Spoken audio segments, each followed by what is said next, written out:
puzzles and magic.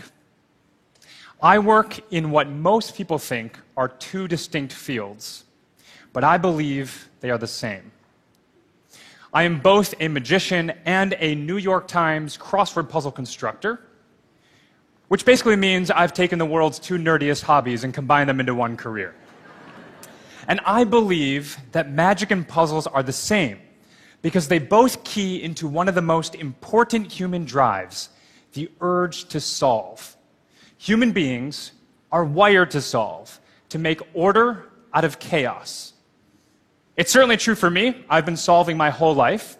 High school consisted of epic Scrabble matches in the cafeteria and not really talking to girls.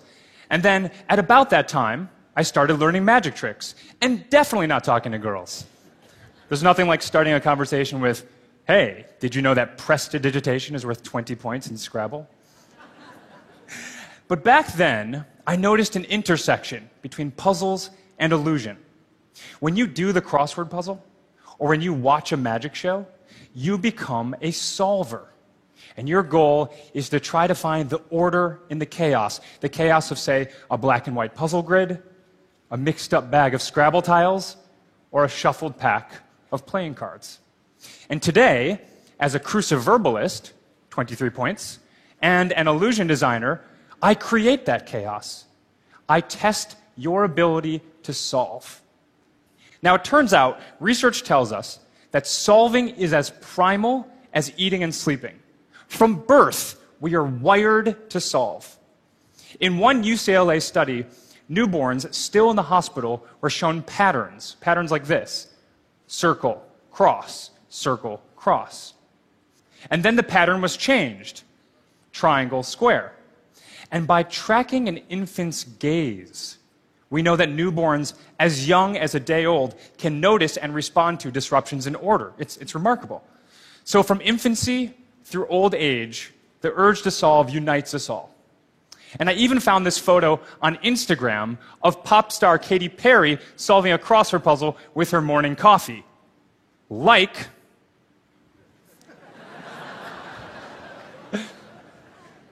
Now, solving exists across all cultures. The American invention is the crossword puzzle. And this year we are celebrating the 100th anniversary of the crossword puzzle, first published in the New York World. But many other cultures have their signature puzzles as well. China gives us tangrams, which would test solvers' abilities to form shapes from the jumbled pieces. Chaos. Order. Order. And order. That one's my favorite. Let's hear it again. Okay. And how about this puzzle invented in 18th century England? The jigsaw puzzle. Is this not making order out of chaos? So as you can see, we are always solving. We are always trying to decode our world. It's an eternal quest. It's just like the one Cervantes wrote about in Don Quixote, which, by the way, is the root of the word Quixotry, the highest-scoring Scrabble word of all time, 365 points. But anyway, Don Quixote is an important book. You guys have read Don Quixote, yes? I'm seeing some heads nod. Come on, guys, really? Who's read Don Quixote? Let's do this. Raise your hands if you've read Don Quixote. There we go, smart audience. Who's read Don Quixote? Get them up. Okay, good, because I need somebody smart here, because now I'm going to demonstrate with the help of one of you just how deeply rooted your urge to solve is, just how wired to solve all of you really are. So I'm going to come into the audience and find somebody to help me. Let's see.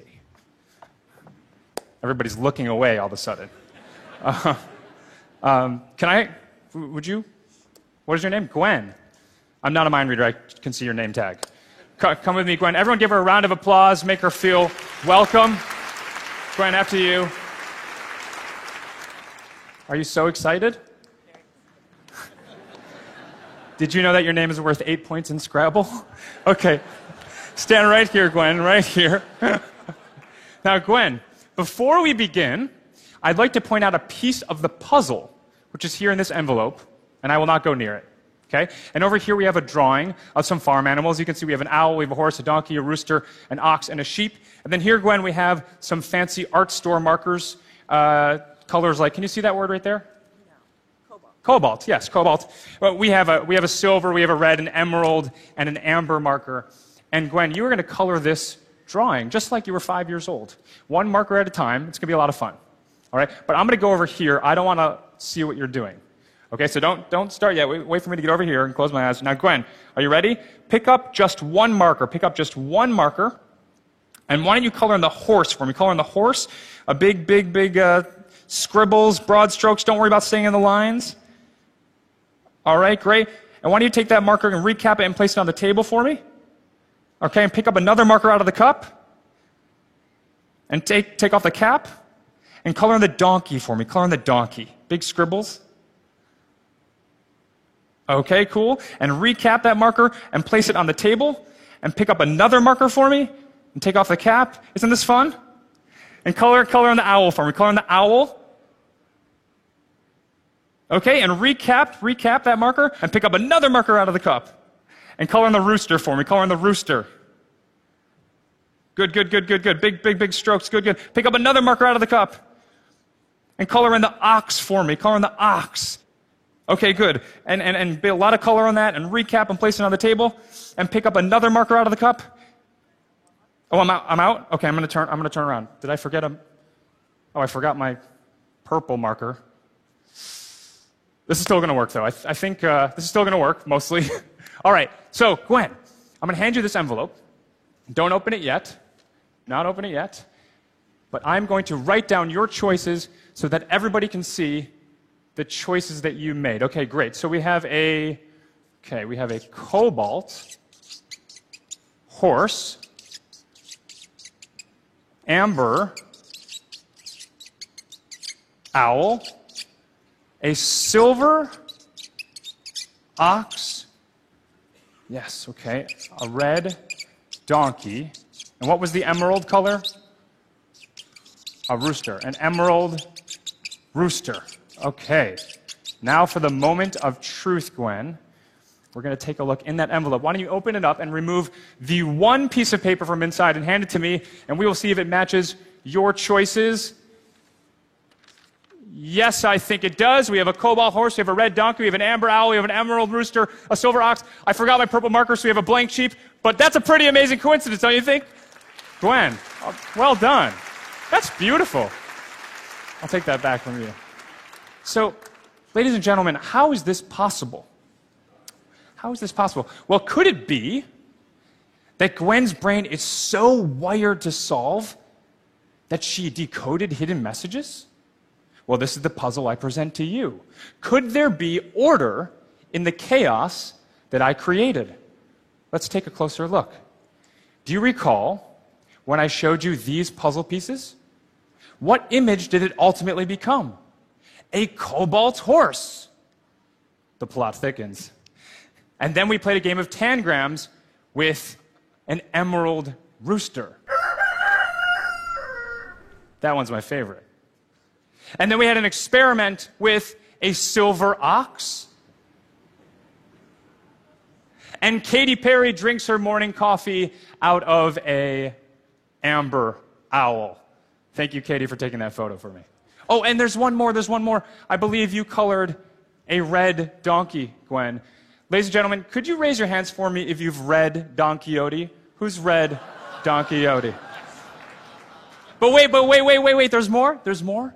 Gwen, I was so confident that you were going to make these choices that I made another prediction. And I put it in an even more indelible place. And it's right here. Ladies and gentlemen, we have today's New York Times. The date is March 18th, 2014. Many of you in the first couple of rows have it underneath your seats as well. Really dig, we hid them under there. See if you can fish out the newspaper and open up to the arts section, and you will find the crossword puzzle.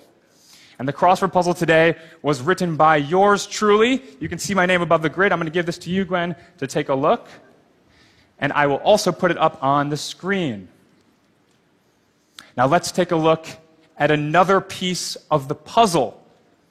If you look at the first clue for one across, it starts with the letter C for corrupt. And just below that we have an O for outfielder. And if you keep reading the first letters of the clues down, you get cobalt horse, amber owl, silver ox, red donkey, and emerald rooster. That's pretty cool, right? It's the New York Times. But wait. Oh, Gwen, do you recall how I forgot my purple marker and you were unable to color the sheep? Well, if you keep reading, starting with 25 down, it says, oh, by the way, the sheep can be left blank.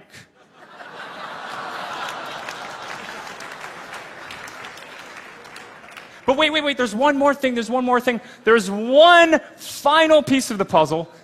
Gwen, I am so grateful for your choices, because if we take a look at the first letters of your combinations, we get CHAOS for chaos and ORDER for order.